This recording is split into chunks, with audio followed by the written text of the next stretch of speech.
On our way, pastors, you don't see them. The chief I don't you in a number now. People wait a number, you know, see what that shrine in our candidate. If there is one that does so, man, I call me in a number, I make a kill and let it go. I go there. If I let I enter that community, let it not die. Now, the power where God gives you. When I see that shrine pattern in a number, you see how we have been destroying the children of God with Akwa Okuko in over. Dama. Oh. What did Akwa Okuko they do? Dama. What did Akwa Okuko they do? Do you know the thing that I'm talking about? I know him. What is it doing? What is it doing in the number? It's the sciences. It's the sciences. How is it the sciences? How is it the sciences? The sciences. You men of God. You men of God. It's the same where? So, you men of God. You men of God. Men of God. Men of God. Men of God. How is it destroying men of God? They will come and meet you for chance. They will come and meet you for chance. So that the church will be, so that the church will have ground. They will come and meet you. I don't see what the men of God they do. No, not men of God. I call them native doctors of what? On street. When I see what Akwa Okuko they do, how many youth will Akwa Okuko they destroy in Oba? How many people? There are thousands of them. How Akwa Okuko have been destroying them? Thousands. People wait down and when they watch you. I don't see what Akwa Okuko they do. I know the rest of the Akwa Okuko die. Akwa Okuko must I got one. If I don't break the Akwa Okuko, you don't come trouble. Your mother have come to this shrine of Jesus, God of King David, your creator. Your mother have come to Akwa Okuko, you will die. How many souls shall come and destroy you now? Thousands of them. How is it being destroying them? How is it destroying them? You will give them powers. Power to do what? Their destiny. People when they go Akwa Okuko shrine, if they connect to their destiny, Akwa Okuko they be government of Anambra. Men will investigate Akwa Okuko. How many children of God? How many souls wait don't believe there? How many people went around doing it for already? You are these virgins. Virgins, reverend sisters. So many of them. Reverend sisters and virgins. Reverend sisters. You see children. Poor children. Poor children. Pregnant women. Governor of Anambra said, wait a minute. So you know, you see what Akwa Okuko they do in Oba. If they use children of God, they use to ritual. If they destroy social, Akwa Okuko you must break you. I go break you. Now your sister will not deliver. Now your sister will not find her womb. Now they deliver. Akwa Okuko. Anambra people know that sister they deliver. No, that sister where they tie the womb. So Akwa Okuko they using preaching. Yes. And then they use them to what did they use them to do when you kill them? Where is the body them? In the back of his house. In his house. In the back of his house. Yes, the back of his house. Now they bury this way king. Yes. How many have you killed so far? Yes. How many have you killed? The reverend sisters, they are about 200. They are about 200. How is the taking them? How is the taking them? How? How is the taking do them? When the sisters are going on mission, you say I will kidnap them. I bring them to results. I will use them for reason. I see what you let you doctor. All Akwa Okuko they doing up in Anambra. In the destroy social. In the tie social. In the destroy social. You say they bury them where? Back of his house. Back of his house. In which side is the back of his house? There is one place in Buddha. There is a secret house. Nobody is entering there. There is one place in Buddha. Nobody is entering there. He said I am buried there. All of them. He said I am buried there. You know about me? You know about me? Yes, I want you to know about you. What is it doing about me? What is it doing? What is it trying to do? What do you plan? Your father to leave you alone. We have said that to live here. No. Who tell them to live here? We have said them. Who? We have said them. Who? We have said them. Who tell them? The head. Huh? The head. The head. The head. Who is the head? Who is the head that tell them to live? Who is that? Who is the head? That's not my business. Who is the head? That's not my business. Can their name, my name mention in their shrine? Can my mother mention in their shrine? No. When they bring my mother to their shrine, what happened to their shrine? We said them to live. Thunder everywhere. There will be earthquake. There will be earthquake. There will be earthquake. You see the reason why Akwa Okuku cannot do what? He has been talking to other pastors, but he cannot challenge me. Leave me. Many people know that God sent me to that shrine. Do you know that I go to that shrine? What's the business now? That day that they come here, that they come to Mayasa, try to come to this altar of God. What happened to him? What happened to him that day? That day that they come here with that egg, what happened to him? Everyone was fire. He cannot even break the egg like that. He cannot even break the egg. The idiot come here with an egg. They cannot do what? Cannot break the egg now. Are you hearing You it? cannot break the egg. You are still. Are you hearing You cannot move. it? You cannot move. They cannot move. Cannot move. The day he tried to come here, You I cannot saw move. him, I tell you, I saw him, he come here with an egg, but he could not do what? Do you know that his problem has started? Yes, sir. Do you know Yes, sir. that it will be hot very soon? His name is already numbered. The days is already what? Akwa Okuku, sorry for you. You will know that power pass what? I don't even know why God brought you to this family. You don't know why God do what? You don't know why God do what? I don't brought you to this family. Leave me. Now, you are not happy that God brought me here. Why would you be happy? If you really be happy, why are you asking me this kind of question? Leave me alone, Jared. Okay, you people are not happy. Leave me.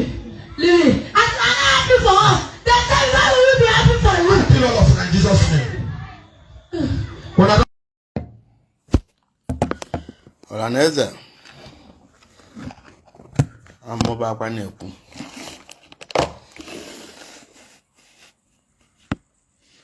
o nwere ibe nju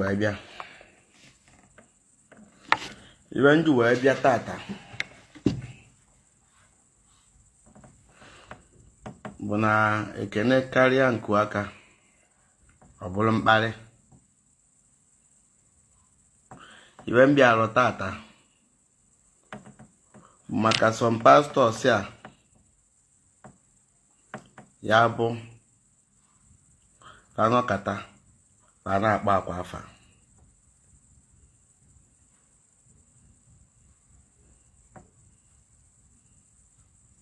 some pastors afụnụ bido sin enwere followers so abịafa na-akpa akwa afa ka fa wee nwee followers abalị na Facebook o nwere ife mfụ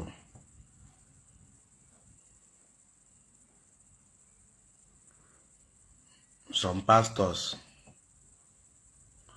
about 2 pastors Jima Shine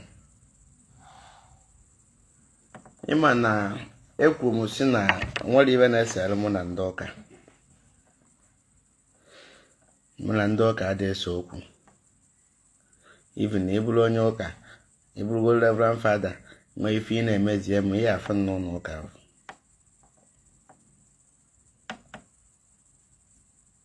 ịbụrụ ụkọchukwu zie m ihe afọ n'ime ụlọ ụka ntịle ego m weelụ ụlọ ụka ndelụ dọ ụlọ ụka mgbalụ fensị buru ibu so adamasị na ụka dị evu adamasị na omenala adọrọ ife niile ahụ bụ ofu mana ọ bụla nwọchị ndị ụka bụla nwọchị si ndị mmadụ na ibe nji wee bịa taa ndị pastọ unu ekwe na ka mụ na unu gbabawọ mgbe ahụ ọ bụrụ maka mmadụ na-abụ ma mmadụ ịtọ ka ọ sụrụ wọ ụnụ na-akwa maka na ebido gbabawa ahụ na-achọ mgba ndị mmadụ ama na ụnụ na-egwu wayo egwu gbabawa ahụ na-achọ ndị mmadụ abịadebe ụka ndị onye bịadebe ụka kwụsị ịkpọ na fon agụba unu ekwena ka nlike sekreti unu ekwena ka ndị mmadụ malụ n'ọwa ya oku na-egwu ndị ụka maka na ofu aka lụta mma na ozuo ọla ọnụ ofu aka lụta mmanụ ozuo ọla niile ọnụ ana m afụ ma nke a na-atị ndị m amalụ gasị nke nwa asị na nwata nwaanyị ọsị na-akwa narịa destiny ife niile a followers ka a na-achọ maka na ọma na otu ikwa na-ara picha akwa ndị mmadụ amalụ ka amara ife akwa mekwa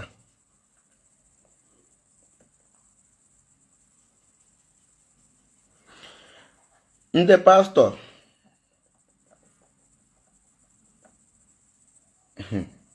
ụwa na-achọ ịda ya adakwala mụ na ọnụ I believe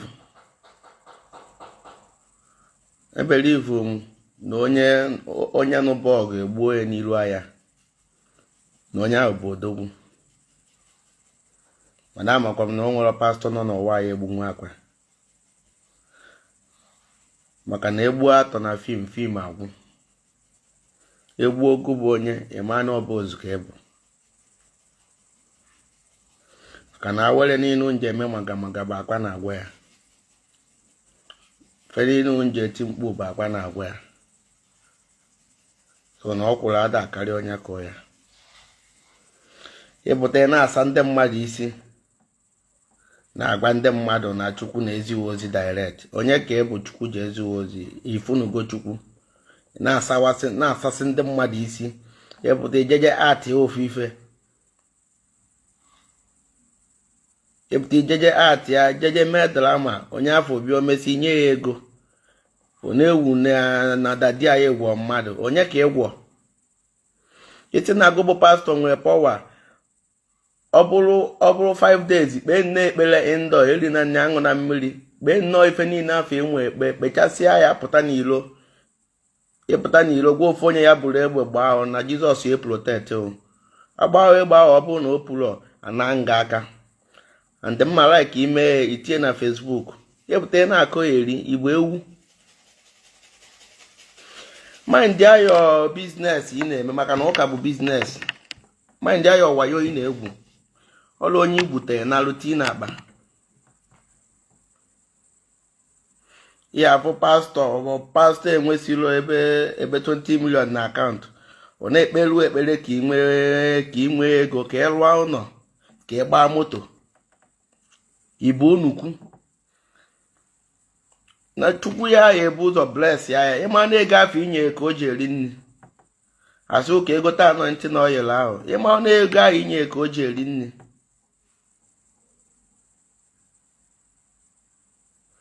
ọsị ka o kperuo ekpere ife niile abụ ọgụ ka a na-anụ maka na members adọzi n'ụlọ ụka ọgụ ka a na-anụ ka ama na ya anụta ọgụ na-efe ilu na-akwa akpọkọrọsigo members ọ makara na agwafe eziokwu mgbe mmadụ nwere mkpa ego ijejeje kpeberi ekpere ọ bụrụ ekpere ka ihe ekperie onye mma na ọbịa bewu na onwesiro 10,000 na akaụntụ and no frustration na o ji abịa bewu na onwezi ife ọmụọ ya eme n'ọzụkata afịa gbarie maọbụ na waya ogwu ya maọbụ na ọ gbasịbọ ya ọ ga-esetụrụ ya maọbụ na ọ gbagide mbọ o nwere ife ọ gbata ọ bụ na ife ya na ofu ife sizi ife ọ na-eme na ọ da aga ọ bụrụ ekpere wu ka ọ n'idi ọnya ka akwa ji wee bụrụ amụotu worldwide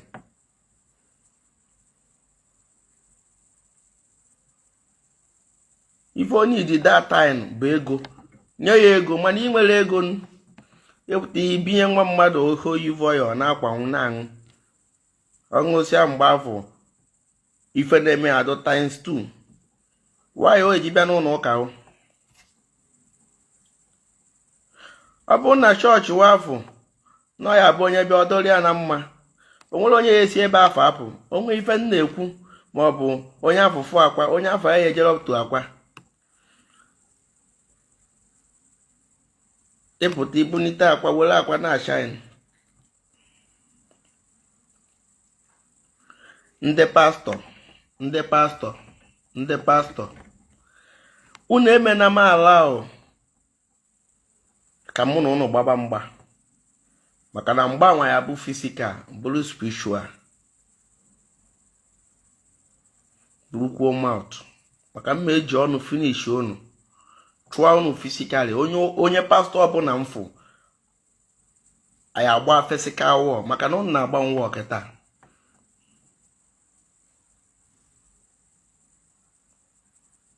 unu na-agba nwa ọkịta maka mgbe pastọ ji wee welu pikchọ m tinye na Facebook na-akọ nonsense na adami alaiki ikwu enete adami alaiki ikwu ife maka na nkwuo ya bụ ife owebe m iwe mmadụ na-asị m onwe ife mfọ m kụpụ ntị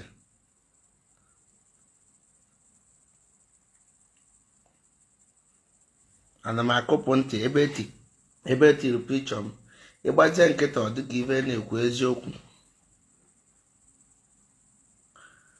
wa adụkwa nchọ na ọ na-agbanwukwa ya akpa nwekwa nsi na Jizọs na-agba ọgụ abụkwa onye bụ ụzọ chọọ ọgụ na onye bụ ụzọ wee chọọ ọgụ na-egbukwa ya egbu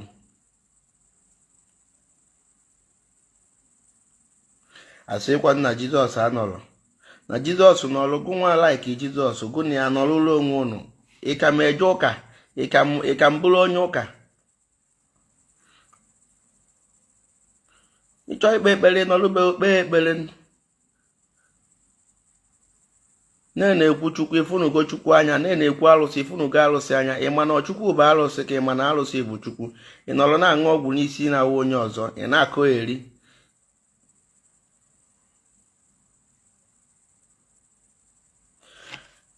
ndị pastọ mụ na ụnụ agbakwa wọọ and mụ na ụnụ gbawa wọọ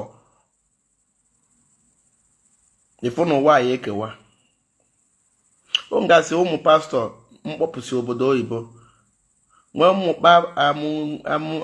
ụmụ pastọ na-asa avụ mbe ma mgbaba ụnụ wọọ ọkụ fisikali and spiritually ndị nwa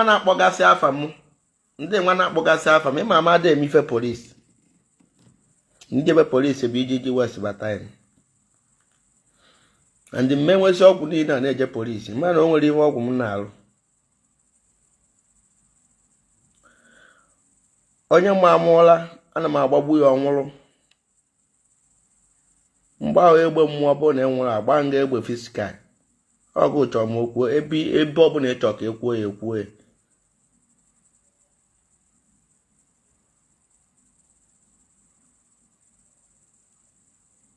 makwa na blackmail ka ị na-eme akwa ibiwelu pikchọ na-akọ eri nonsens obodo anyị afụkwa ya kịta nọ mgbe akwa setielu asị hei maka nke m anaghị atọka nke m anaghị achọka ndị mmadụ anyị afụkwa ndị na-echizi pikchọ m na-akọ nonsens onwebekwa pastọ ntị pikchọ akọ nonsens mana kịta ndị mmadụ na-afụkwa ife na-eme onwere onye kwuo ekwu okwu nọ mgbe akwa ya ebunite asị hei ọ maka na onwezi ọgwụ ka ọ maka na onwezi nke nwa ka ọ maka na onwezi nke nwa gụ bụ pastọ na-ekwugheri ife a iche na mamalọbewu ọkwa mmadụ na-eme mmadụ onwe ajọ obi eri mgbe njepụta ụwa egbubeghị m mmadụ eri mgbe njepụta ụwa egbubeghị m mmadụ adama na ebe a na-atụ alụ mmadụ kama onwe ife bụ nsogbu esatụrụ anya mmadụ na-abịa be m sị m na onye a bụ nsogbu na onye a bụ nsogbu icheki isi ọbụla ana na-ese icheki isi ọbụla ego na-ese ekpobi mfe ego iwe na ọnụma na mana agụnwa bụ pastọ chọọ ka m were uwe gụba ọka mgbagbakwa nke ọ na uche ụdụkwa ya mana adamechizi warning n'ọgụ amụgụ nwezie ndidi na mụ na-abịa ebe ọ bụ na ịta ma alụ n'isi zọrọ ụbụrụ mma ata n'ike ebe ya ekwu esi je kwue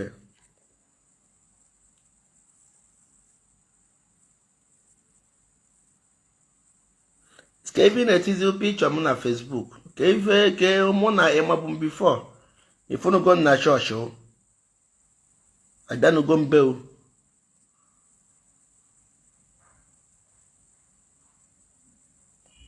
ọ bụ na ị nwere ministry mee ife ndị be na-eme if you cannot be there you join them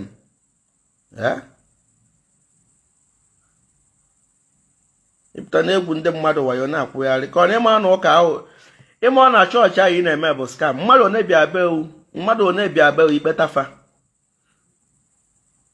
ekwena ka m kwuo gee ntị ịma na ife m ji ekwu na m kwuo ife m ga-ekwu opetụ imi petụ anya onye ọbụla akwụsị ije ụka ife m ji ekwu ya bụ na mmeghepụ ịmakwara m bụ ezigbo onye ụka ichama mara wayo niile unu na-egwu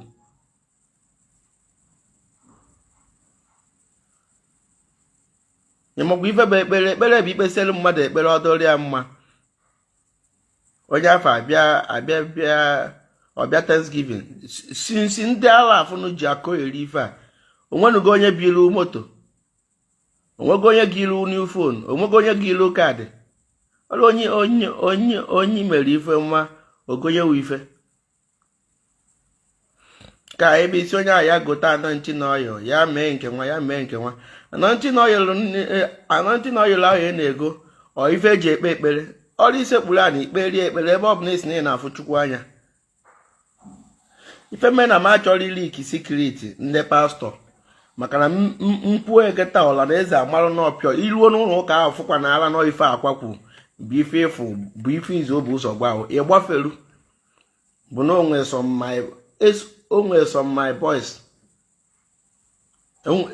some my boys na-eme ụka maka na mkpu eketa opetụsị afa ncha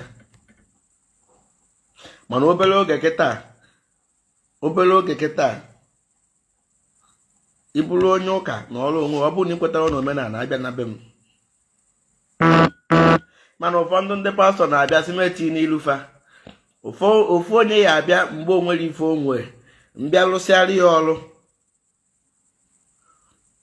o mebe ọfụma ọ bịakwa ime Thanksgiving nsị ya na ọkwọ mmụọ mere ife na-eti ilu osimeti n'ilu ya maka ndị befa taịmụ na-eru mgbe ya bịa ọ bụrụ na ikwere ka afọ ilu itido n'ife na-eme bụ omenala na dibịa abụrụ aja ife na nna anyị va mee nke agaghị eme nke anyị ọbụla arụ ma tata ọ bụrụ na imebe dibịa ịbụrụ ajọ mmadụ gị bụ dibịa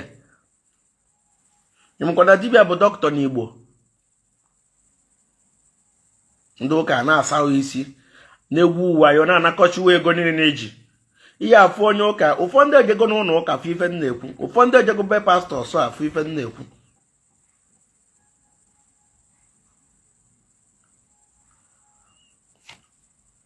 ndị pastọ mụ na ụnụ ya agbakwa wọl ịma na onwe bụ onye nnọkọta si na onye asị m mụ na ụnụ ya agbakwa wọl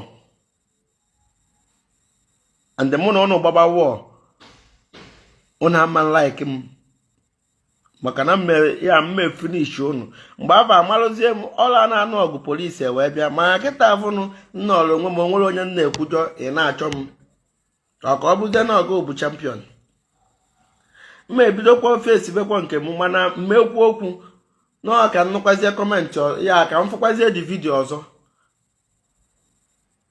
nke n'ihi ya bụrụ mkpụrụ mmiri ka aṅụ na amara mgbe ejikwu ya ka m fụkwa vidio ọzọ efinishie m all the pastors and onwezi pastọ nọ n'ụwa mụ na ya akpakọnwụzi onwero pastọ nọ n'ụwa mụ na ya ekwukọzi onwero pastọ ọkwụ na ya kwere onwe n'ugwu ụnụ ma ndị na-eme ife ụnụ ya agbafe okwu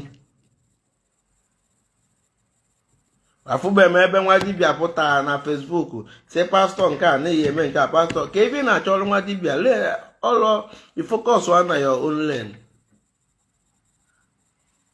Akwole na dozo na bụ ndị na-eje ndị ana ọ bụrụ oje ka ị na-eji na-eje ka akwa na ọ bụrụ nna ka ị na ị na-eje ka akwa na-eje eje kele ife bụ nsogbu ị na-akpọkasị m afa amụ bụ your problem. Ịma na Naịjirịa ọ bụ na Naịjirịa dị mma na ife mbụ bụ hilo na onwe ka isi kwu ụdị ife afọ na echi niile abịa kpụrụ eje tụọ ahụ nga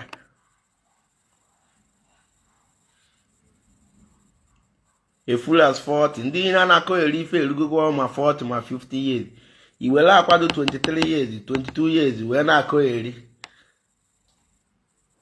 ya agbabagodo mbọ ka inwe nwa achievement ife akwa mme adụ 23 years ma ife nwọtụ adụ 23 years ma ife nwọtụ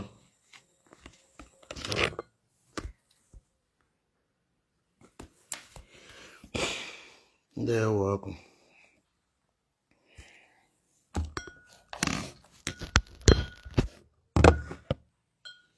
abụgbo afọ ndụ 40 years ife ụmụ nwunye etiwu maka na ịkpatara ego ọnwa ọpụta echisi ụlọchi ije obodo oyibo esi anyị na-eme pastọ esi na ha nwee ndidi maọbụ esi wait for the God's time ọ maka na mụ ka ụnya ka iji agba m mgban mana nrụzie 40 years nlu alo na avede maka na mma gafewu maka na chiwe ahụ enwere ife o menwuru maka ọ bụrụ na chi na-aga ahụ na-akpọ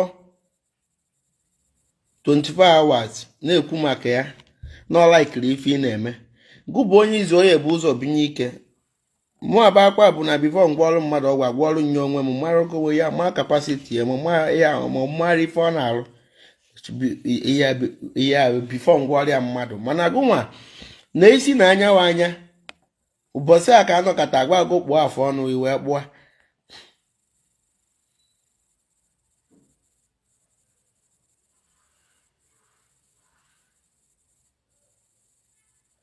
mind your own business mind your wayi na-egwu ọkwa na onye ọrụ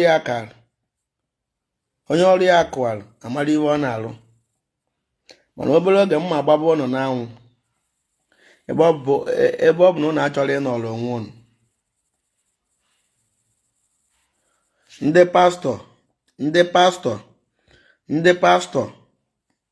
pastọ mmekwu ya ọzọ mana onye agwa amalụgo be careful akwadokwa na mkpakịrị gwụgwọ if you fear you go die if you no fear you go still die all die na die ọkwa m bụ SKD power pass power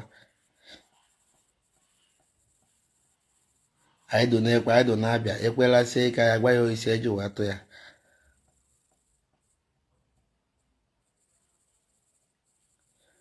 adị 23 years mana agwaghị ife akwa ma shiv ihe ekwu okwu o gosiri na ụmụ ife na-eme ma gụnwado 40 something years ịpụta iwere akwa n'ọnụ ọ bụla akwa bụ your problem mind your own problem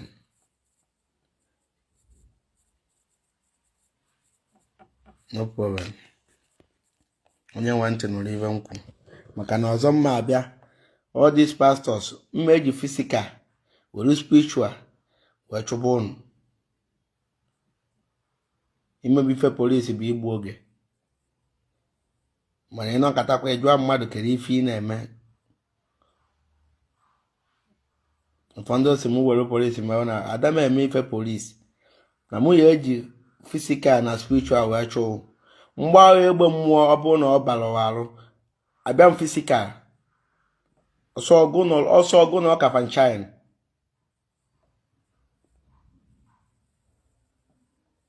mgbe ahụ mara onye bụ akwa onye ma amụọla ife mma eme egbelu m aka gbagbuo nya ọnwụrụ madam achịkwa and mụ na wada eme